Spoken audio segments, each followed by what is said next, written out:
Biar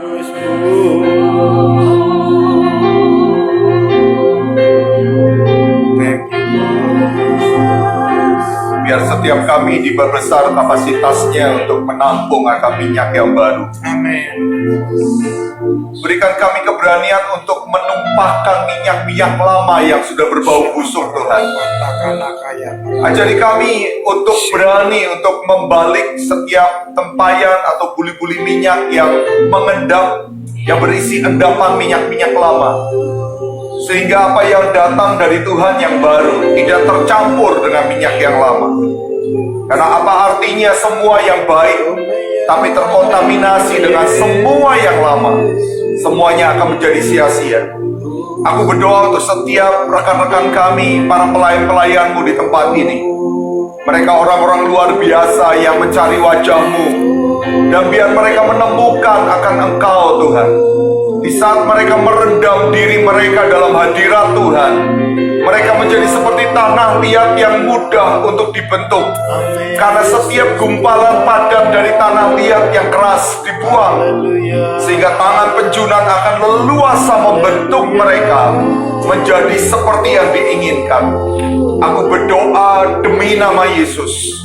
Sekali lagi Tuhan, urapi Tuhan setiap hamba-Hamba-Mu ini, anak-anak-Mu Tuhan, dalam setiap tanggung jawab yang ada di atas gereja ini.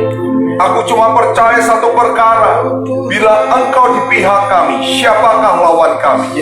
Kalau Tuhan bersama dengan kami, bukankah akan menarik banyak orang datang? Kami terlalu yakin Tuhan, ini sudah waktunya terjadi Tuhan. Setiap dari kami adalah wanita-wanita yang bijak, yang selalu mencari minyak dan ditambahkan terus minyak yang ada. Walaupun hari ini masih terang, seakan-akan kami tidak membutuhkan minyak cadangan, tapi kami tetap mau mencari cadangan minyak, karena kami tahu akan tiba waktunya. Kami harus melewati masa gelap, dan kami tidak akan kehilangan cahaya kebenaran. Oleh karena itu kami berdoa demi nama Tuhan Yesus, sekali lagi penuhi kami dengan urapan-Mu Tuhan. Mari buka hati saudara masing-masing. Hanya ada satu perkara yang Kau minta dalam beberapa menit ini. Penuhi kami dengan minyak yang baru. Segarkan Tuhan. Tidak ada tulang-tulang kering. Tidak ada sendi-sendi yang menjadi kaku. Karena setiap elemen kehidupan kami adalah elemen orang-orang yang disebut pemenang. Kami adalah petarung-petarung hebat yang akan berperang dan mengalahkan setiap Goliat kehidupan. Dan kami akan didapati Tuhan menang sampai akhir. Terima kasih Tuhan. Terima kasih Tuhan. Terima kasih Tuhan. Terima kasih Tuhan. Banjiri kami dengan hadirat, dan kami siap untuk melewati sisa hari ini. Dalam setiap tanggung jawab yang ada, kami mau selesaikan dalam penyertaan Tuhan yang total. Sehingga kalau nanti kami selesai dengan pekerjaan kami hari ini, semuanya memuliakan nama-Mu. Kalau kami selesai dengan semua tanggung jawab kami hari ini, Engkau berkenan di atas pekerjaan itu, dan upah kami terima dengan utuh. Terima kasih Bapa, karena segala pujian, segala hormat hanya bagi Tuhan. Dalam nama Tuhan Yesus Kristus, kami sudah berdoa. Amin, amin, amin. Amin, amin.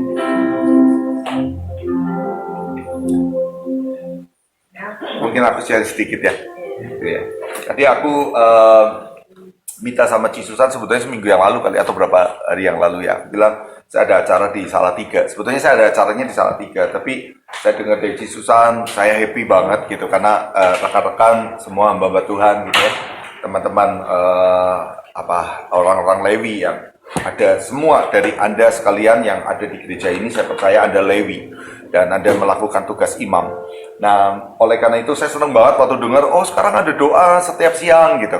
Saya bilang, aku mau ke Semarang deh, walaupun saya kepentingannya di Salatiga. Jadi saya kesini, nanti saya balik lagi ke Salatiga gitu. Betul-betul spesial untuk saya bisa worship sama Anda. Karena buat saya begini, saya rela bayar berapapun dari aktivitas saya, dari kesibukan saya, dari semua apa yang ada, asal saya bisa nyembah Tuhan.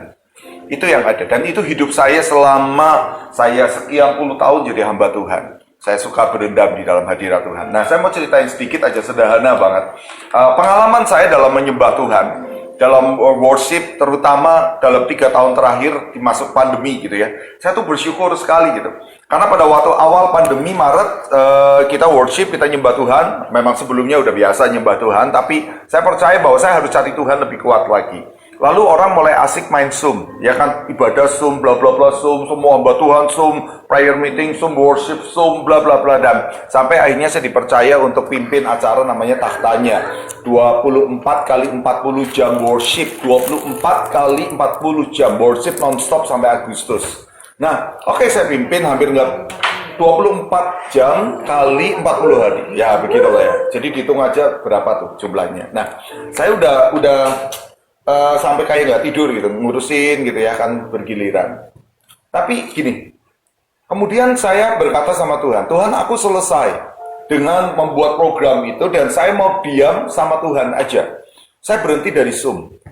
Kebetulan saya juga terlibat di fasilitator di JDN. Saya bukan mundur ya, bukan resign gitu, karena nggak pernah masuk juga nggak pernah mundur juga, berarti kan. Saya bilang saya nggak aktif lagi untuk semua hal yang bersifat Zoom. Enggak, saya nggak pernah ikut Zoom. Zoom ini gara-gara ini aja nih, pakai Zoom. Bener-bener saya nggak pernah Zoom-Zooman. Oh gitu ya. Seminggu nggak Zoom, oh enggak. Saya bahkan lebih dari setahun nggak Zoom. Isi saya lebih aktif Zoom, dia khotbah di mana, urusannya dia. Saya nggak mau.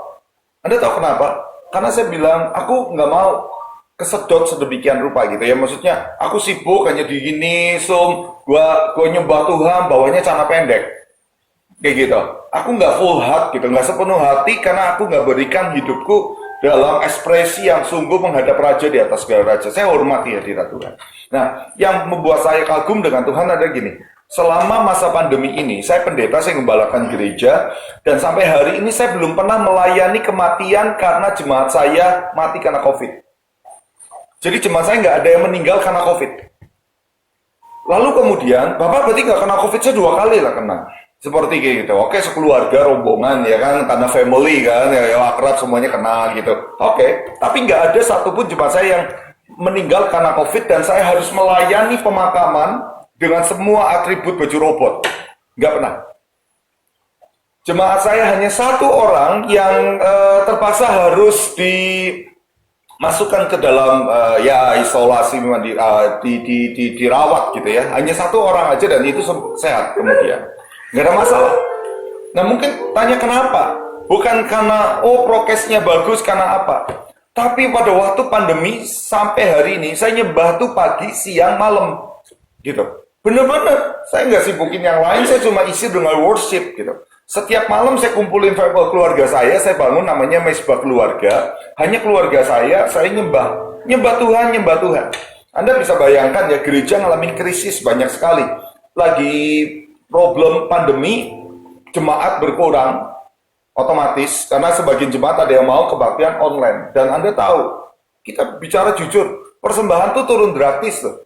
Gimana mungkin mereka mau bilang kirim uang online loh, dan bla bla transfer? Oh enggak. Cuma hanya berapa persen. Sisanya keuangan gereja tuh turun sedemikian rupa.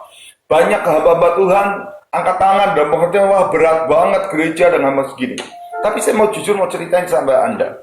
Dari pelayanan kami selama 3 tahun di masa pandemi, sekarang sekolah saya nambah 3. Maksudnya saya sekarang ada di Kalimantan 2, saya ada di Batam 1, sekolah saya bertambah.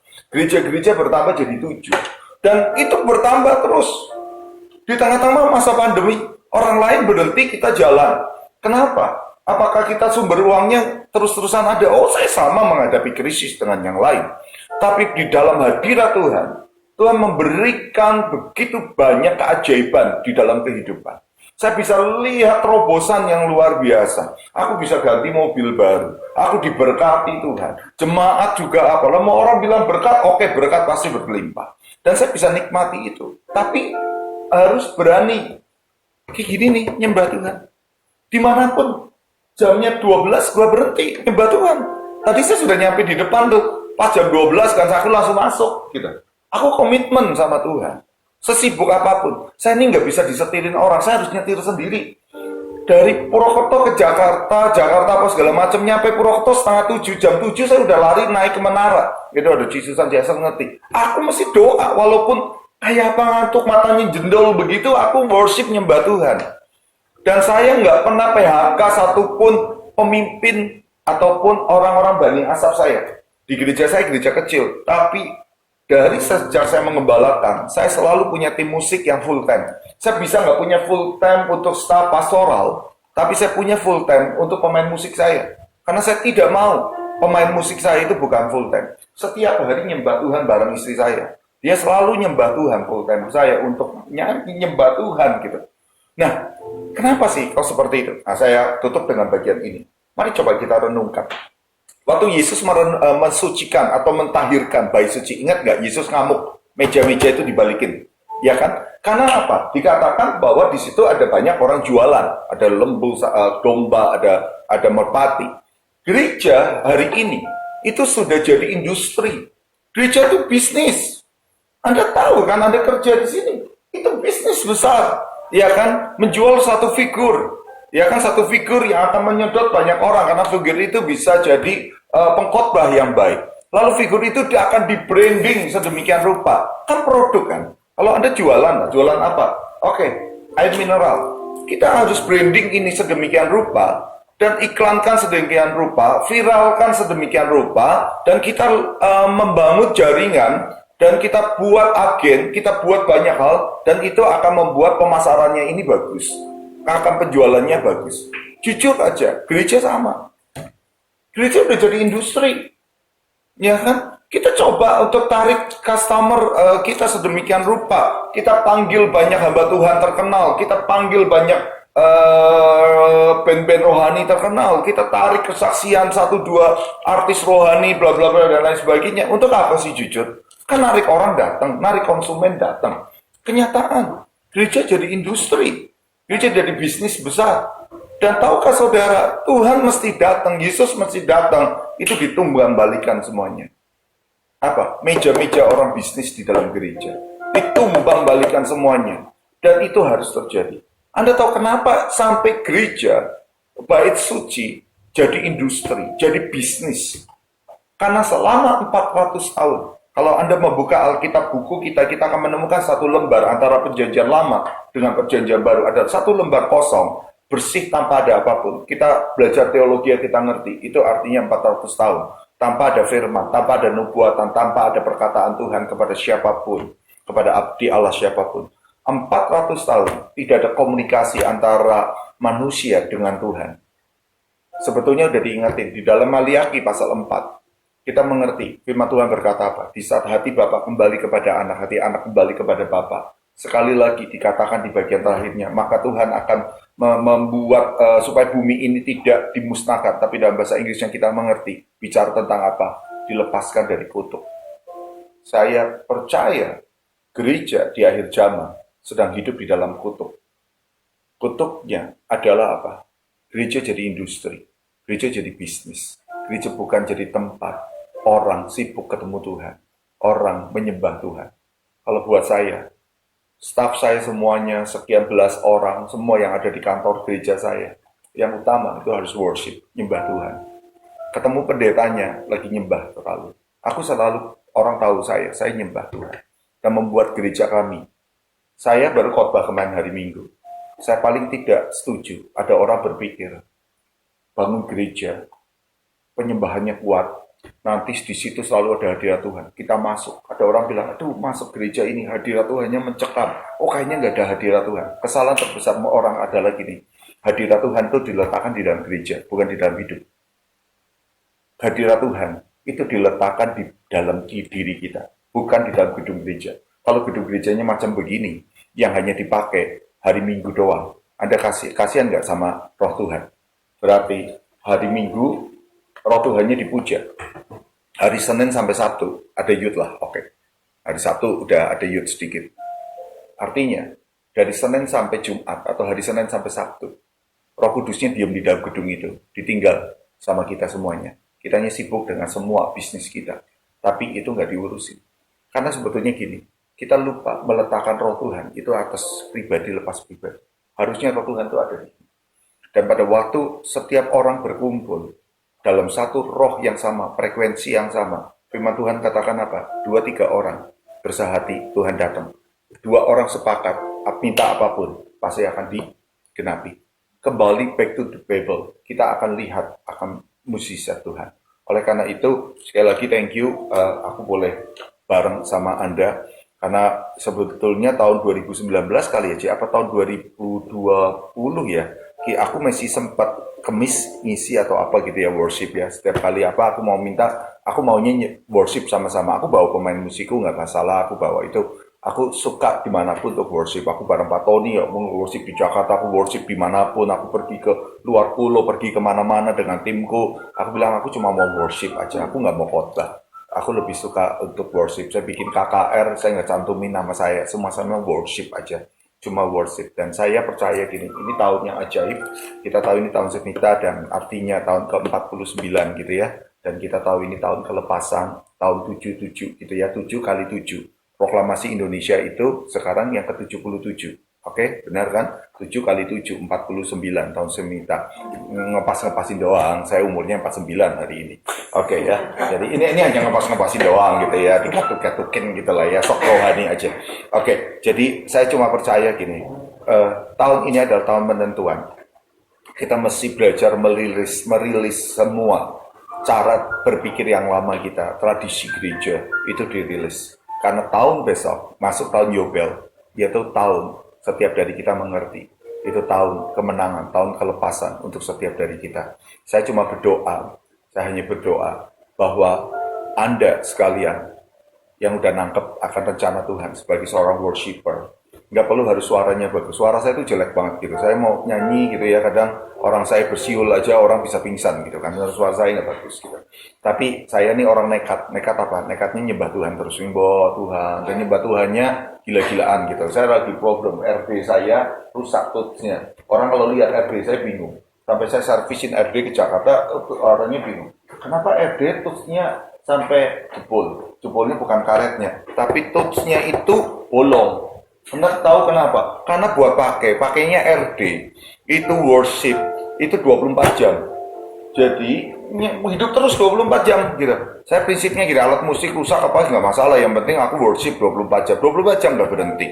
Saya keliling Indonesia, saya keliling dari ujung timur ke ujung baratnya Pulau Jawa ini. 6 hari masukin alat, bawa gitar, bawa double gitar, bawa serep, senarnya, lalu kemudian kita worship. Ini berarti kan kita cuma worship keliling Indonesia. Di mana-mana aku cuma worship.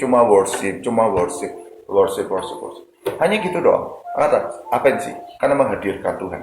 Tapi di situ kita lihat miracle, mujizat, kesembuhan. Karena terakhir, saya tutup dengan ini. Tuhan sedang mencari penyembah-penyembah yang benar di dalam roh dan kebenaran. Kalau Anda bisa jadi penyembah yang benar ya, benar. Gitu, ingat kembali kepada Alkitab gitu ya, nggak pakai hal-hal yang ajaib-ajaib gitu ya, yang menakjubkan menurut pandangan kita, tapi pandangan firman harus sesuai firman. Kita akan lihat Tuhan itu akan hadir. Thank you buat meeting kesempatan bareng gitu ya, ini mengagumkan. Saya boleh sama-sama dengan Anda. God bless you.